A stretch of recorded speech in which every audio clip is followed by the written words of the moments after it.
Hello बच्चों, एक बार फिर से स्वागत है आपका आज की क्लास में। आज आप पढ़ेंगे कक्षा 8 के गणित का अध्याय 6 और जिसका नाम है संख्याओं से खेल। संख्याओं से खेल अभ्यास शुरू कराने से पहले आपको इसका परिचय कराएंगे। परिचय में आप क्या पढ़ेंगे? दो तथा तीन अंकों की संख्याओं को व्यापक रूप में लिखना तथा समझना। देखिए, 2 अंकों की संख्या कैसे होती है? जैसे 15 है, 25 है, 57 है। ये कैसी संख्याएं हैं? 2 अंकों की संख्याएं हैं। ठीक है। 85 है, 94 है। ये सब संख्याएं कैसी हैं? 2 अंकों की संख्याएं। तो इनका व्यापक रूप क्या होगा? आपने पिछली कक्षाओं में पढ़ा होगा। 94 को कैसे लिख देंगे? 9 गुना 10 जमा 4 ऐसे लिखेंगे। ये इसका व्यापक रूप होगा। ठीक है, क्योंकि 9 क्या है? दहाई का अंक और 4 क्या है? इकाई का अंक। दहाई के अंक को 10 से गुना करके जमा कर देंगे इकाई का अंक। ठीक है। ऐसे ही 85 को क्या लिख देंगे? 8 गुना 10 जमा 5। ये इसका व्यापक रूप होगा। इसका व्यापक रूप क्या होगा? 1 गुना 10 जमा 5। 10 एकम 10 जमा 5 15। इसका होगा 2 गुना 10 जमा 5। 2 धाई 20 और 5 25। ठीक है। 5 गुना 10 जमा 7। ये क्या है? 2 अंकों की संख्याओं का व्यापक रूप। ठीक है, इस तरह से हम लिख सकते हैं।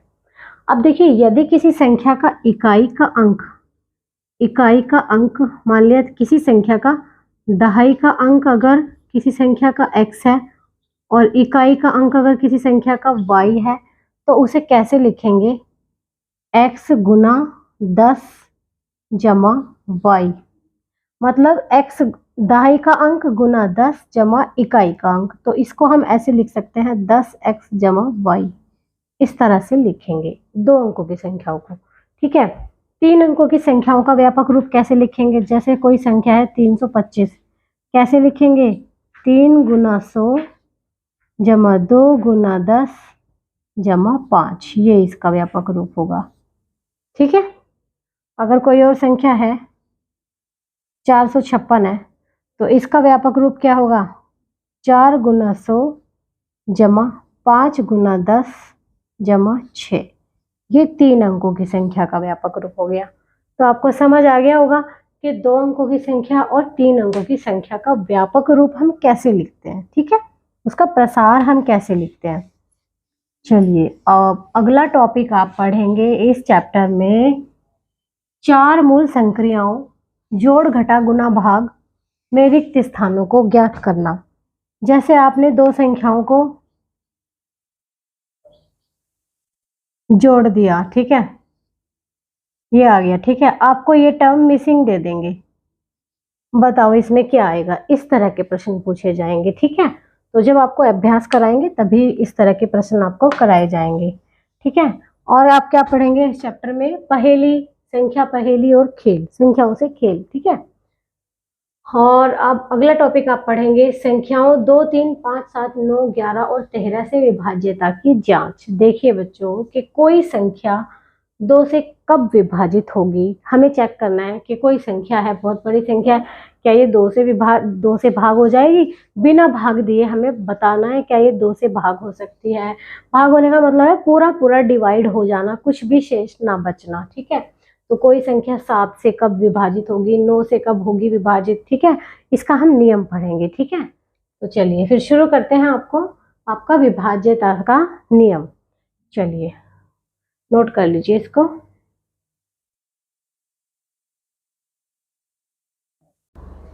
आइए देखिए, आपका अगला टॉपिक है। इसमें विभाज्यता के नियम। विभाज्यता के नियम क्या होते हैं? कि पहला नियम है आपका कि 2 से विभाज्यता का नियम। मतलब कोई भी संख्या 2 से विभाज्य होगी। कैसे हम पता लगाएंगे कि वो 2 से, बिना भाग किए हम कैसे पता लगाएंगे? देखिए, ऐसी संख्या जिसका इकाई का अंक सम संख्या अर्थात 2, 4, 6, 8 या 0 हो, तो वह संख्या 2 से विभाज्य होगी। ठीक है। मतलब कोई संख्या है, कोई ऐसी संख्या है, मान लिया 16 है। कोई पूछा क्या ये 2 से डिवाइड हो जाएगा? हमें पता है ये 2 के पहाड़े में आता है, तो 2 से डिवाइड हो जाएगा। ठीक है। अगर किसी ने पूछा कि 25 है, बताओ 2 से डिवाइड हो जाएगा? तो हम ये देख के बता देंगे कि ये लास्ट में 5 है, ये एक विषम संख्या है, तो ये 2 से विभाजित नहीं होगी, ठीक है। लेकिन अगर कोई बहुत बड़ी संख्या है, इस तरह की संख्या है, तो हम क्या करेंगे, इकाई का अंक 2 से भाग नहीं करेंगे, 2 से भाग किए बिना हमें बताना है, इकाई का अंक देख लेंगे हम। इकाई का अंक क्या है, 6 है, और 6 क्या होती है, सम संख्या। तो ये पूरा नंबर 2 से विभाजित हो जाएगा, क्योंकि इसका इकाई का अंक क्या है, सम संख्या है, ठीक है। तो इस तरह से अब आपसे पूछा गया है कि संख्याओं 54, 592 और 575 और 1890 और 12884 की 2 से विभाजित की जांच कीजिए। अब इनको बताइए क्या ये 2 से विभाजित होंगे। देखिए ये वाला तो हो जाएगा 2 से विभाजित, क्योंकि इसका इकाई का अंक क्या है, 4। ये भी 2 से विभाजित हो जाएगा, क्योंकि इसका इकाई का अंक क्या है, 2। ये 2 से विभाजित नहीं होगा, क्योंकि इकाई का अंक 5 है और 5 एक विषम संख्या है, ठीक है। इसका इकाई का अंक क्या है, 0 है, तो ये भी 2 से विभाजित हो जाएगा। इसका इकाई का अंक क्या है, 4 है, तो ये भी 2 से विभाजित हो जाएगा। तो समझ आई आपको किस तरह से हमें चेक करना है 2 से विभाज्यता, ठीक है। ऐसे ही 3 तथा 9 से विभाज्यता का नियम, इसको हमने एक साथ लिखा क्योंकि इसका थोड़ा सेम होता है, इसलिए हमने एक साथ लिख दिया। 3 तथा 9 से विभाज्यता का नियम, कोई भी संख्या तभी 3 तथा 9 से विभाज्य होती है जब उसके अंकों का योग 3 तथा 9 से विभाज्य होता है। मतलब हमें चेक करना है कि कोई संख्या 3 से विभाजित होती है, तो बिना भाग किए बताना है। अब हमें बिना भाग किए देखना है कि ये देखिए लिखा है इसमें संख्याओं 216, 726, 525, 1008, 3735 की 3 तथा 9 से विभाज्यता की जांच कीजिए। अब हम इसको चेक करें क्या ये 3 से विभाजित होता है, तो इसके अंकों का योग कर लें। अंकों का योग क्या होगा, अंकों का योग जोड़िए, क्या होगा, 2 और 1, 3 और 6, ऐसे करके जोड़ लेंगे। 2 जमा 1 जमा 6, 2 और 1 3 और 6 कितना आ गया, 9।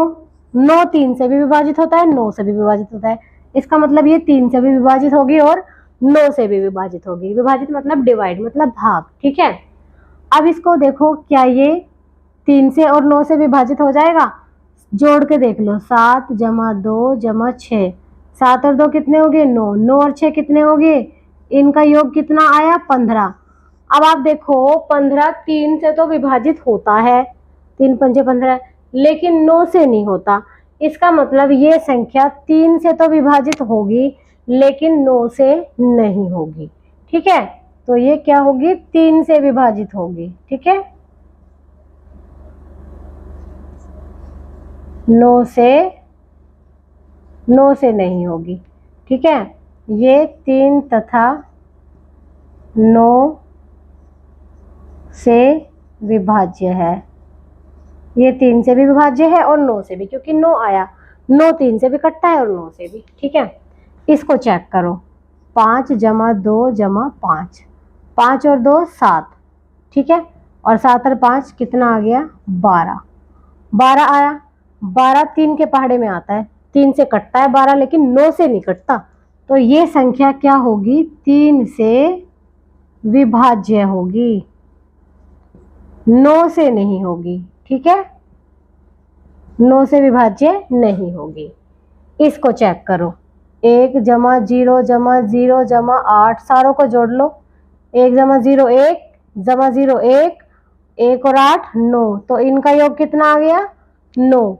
तो ये 3 से भी, 3 तथा 9 से विभाज्य है, मतलब ये 3 से भी विभाज्य है और 9 से भी है, ठीक है। इसको चेक करो, 3 जमा 7 जमा 3 जमा 5, जोड़ो। 3 और 7 10 और 3 13 और 5 कितने हो गए, 18। इसके अंकों का योग कितना आया है, 18। तो 18 क्या होता है, 18 3 से भी और 9 से भी, 3 तथा 9 से विभाज्य, मतलब ये संख्या 3 से भी विभाज्य होगी और 9 से भी। अगर अंकों का योग 3 से विभाज्य है तो वो संख्या भी 3 से विभाज्य है। अगर अंकों का योग 9 से विभाज्य है तो वो संख्या भी 9 से विभाज्य है, ठीक है। चलिए देखते हैं 5 से विभाज्यता का नियम चेक करते हैं। चलिए, कोई संख्या 5 से तभी विभाज्य होगी जब इकाई का अंक 0 अथवा 5 हो। जैसे हम बात करें संख्या की 235, ये 5 से विभाज्य हो जाएगी, ठीक है। बात करें 426, ये 5 से विभाज्य नहीं होगी क्योंकि इकाई का अंक क्या है 6, ठीक है। 7530, इकाई का अंक 0 है, ये 5 से विभाज्य हो जाएगी, ठीक है। तो सिंपल है 5 से विभाज्यता का नियम।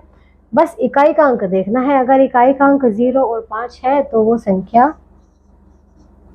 12353, क्या ये 5 से विभाज्य होगा? इकाई का अंक क्या है 3, तो ये 5 से विभाज्य नहीं होगा। अगर होता 12355, इकाई का अंक 5 आ गया तो ये 5 से विभाज्य है, ठीक है।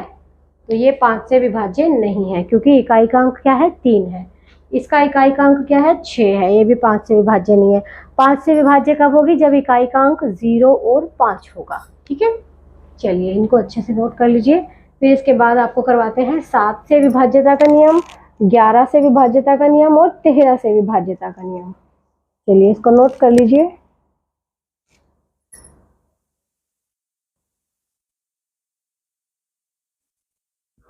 देखिए बच्चों, 7 से विभाज्यता का नियम क्या है कि किसी संख्या के 7 से विभाज्यता की जांच के लिए उसके इकाई के अंक को 2 से गुना करके शेष बची संख्या से घटाने पर प्राप्त संख्या यदि 7 से विभाज्य है तो वह संख्या भी 7 से विभाज्य होगी। आप कहोगे कि समझ तो कुछ आया नहीं, ठीक है। चलिए समझ आएगा, उदाहरण करेंगे जब, ठीक है। एक संख्या दी है आपको 2,39,10,551, ये संख्या है। अब आपको पता लगाना है कि ये 7 से विभाजित है, 7 से डिवाइड हो जाएगी या नहीं, ठीक है। तो इसमें क्या करेंगे, इकाई के अंक क्या लिखा है, इकाई के अंक को 2 से गुना करके, इकाई का अंक क्या है 1, इसको 2 से गुना करके और इसको फिर हटा देंगे। 2 से गुना कर लिया, 1 की 2 से गुना करेंगे तो क्या आएगा 2, 2 आएगा, उसको बची संख्या से घटाएंगे। जब इसको घटाएंगे तो कितना आएगा, 5 में से 2 गया 3, 5 0 1 9 3 2, ये संख्या आएगी। अब इकाई का अंक क्या बना 3 बना, इसको 2 से गुना कर दिया तो कितना आया 6, यहां से हटा दिया, 6 को घटाओ अब इसमें से, ठीक है। 15 में से 6 गए 9 और यहाँ पे कितना बचा 9 और यहाँ पे कितना बचा 0 और यहाँ 9 3 2, ठीक है। अब आपका इकाई का अंक क्या बन गया, ये 9, इसकी 2 से गुना कर लो तो क्या आएगा 18, इसको यहाँ से हटा देंगे, 18 को घटाओ अब इसमें से तो कितना बचा 1, 10 में से 1 घटाएंगे तो क्या बचेगा 9, यहाँ कितना बचा 8 3 2। अब इकाई का अंक क्या है 1, तो इसका दुगना कर लो कितना आएगा 2, अब इसको घटाओ इसमें से, 9 में से 2 घटाएंगे 7 8 3 2। अब क्या है इकाई का अंक 7, इसका दुगना कर ले कितना होगा 14, इसमें से घटा दो 14 को, 7 को यहाँ से हटा दो तो 8 में से 4 घटाएंगे 4, 3 में से 1 घटाया 2, यह कितना बचा 2। अब देखिए क्या है, इकाई का अंक 4 है, 4 का दुगना कितना है 8, अब इसको हटा देंगे 4 को, यहाँ से 8 घटाएंगे कितना आया 22 में से 8 घटाएंगे तो कितना आएगा 14। लास्ट में हमें सबसे छोटी संख्या क्या मिल गई है 14, ठीक है। अब क्या होगा कि 14 7 से विभाज्य है, 14 7 के पहाड़े में आता है तो इसका मतलब ये संख्या भी 7 से विभाज्य होगी। तो इस तरह से हम विभाज्यता की जांच करेंगे। क्या करेंगे एक बार फिर से समझ लेना, इकाई का अंक उठाएंगे, इकाई का अंक क्या है 1, उसका दुगना कर देंगे और इसको हटा देंगे और इस संख्या में से इसको घटाएंगे जैसे हमने यहाँ पे किया है, ठीक है। चलिए तो बहुत आसान है 7 से विभाज्यता का नियम।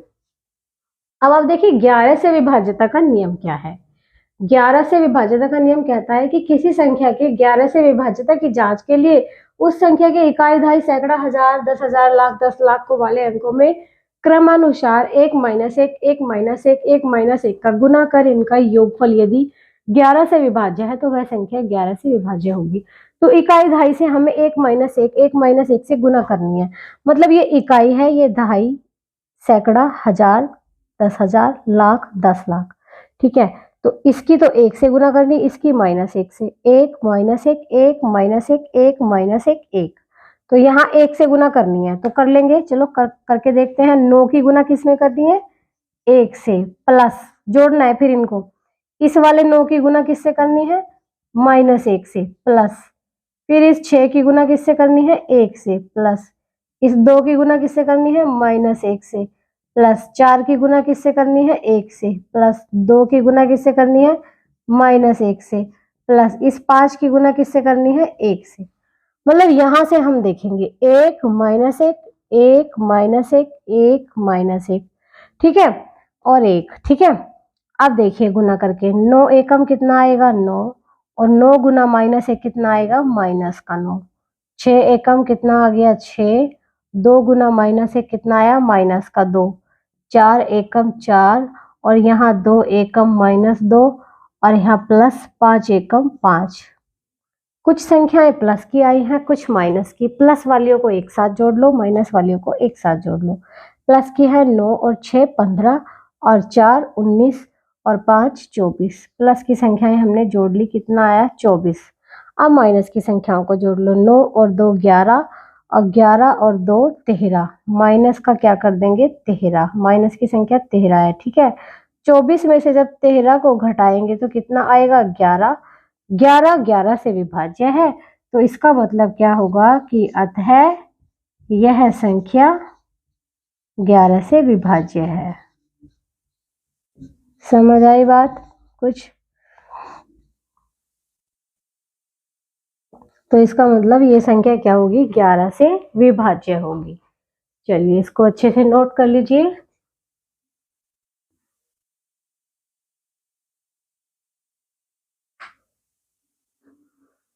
नोट कीजिए इसको, फिर हम करते हैं 13 से विभाज्यता का नियम। अगला नियम है आपका 13 से विभाज्यता का नियम। देखिए इसके लिए हमें क्या करना है कि किसी संख्या की 13 से विभाज्यता की जांच करने के लिए क्रम से उसके इकाई, दहाई, सैकड़े, हजार, 10,000, लाख वाले अंकों में, मतलब इस क्रम से -1 3 4 और 1 -3 -4। देखिए ध्यान से, पहले तो 1 तो माइनस का लिया है, 3 प्लस का और 4 प्लस का। उसके बाद 1 प्लस का लिया है, 3 और 4 माइनस के लिए हैं। तो क्रमशः इनका गुना कर उनका योगफल ज्ञात कर। यदि योगफल 13 से विभाज्य है तो दी हुई संख्या 13 से विभाज्य होगी। चलिए, तो ये तो आप बोलोगे समझ नहीं आया, चलो एग्जाम्पल करवाते हैं तब आपको समझ आएगा। उदाहरण देखिए, ये संख्या दी हुई है। इतनी बड़ी संख्या हम देख के नहीं बता सकते 13 से विभाजित होगी या नहीं, भाग करके देखना पड़ेगा। बिना भाग किए हम क्या करेंगे कि हम इकाई वाले अंक को -1 से गुना। इकाई का अंक क्या है? 5। 5 की गुना किस में कराएंगे? -1 से। फिर प्लस करना है क्या? दहाई के अंक की गुना करेंगे प्लस के 3 से। मतलब 9 की गुना करेंगे 3 से। प्लस सैकड़ा के अंक की किससे करेंगे? 4 से। 1 है, 1 की गुना किससे करेंगे? 4 से। प्लस फिर क्या है? हजार की गुना किससे होगी? इस 1 से। 6 की गुना किससे होगी? 6 की गुना 1 से।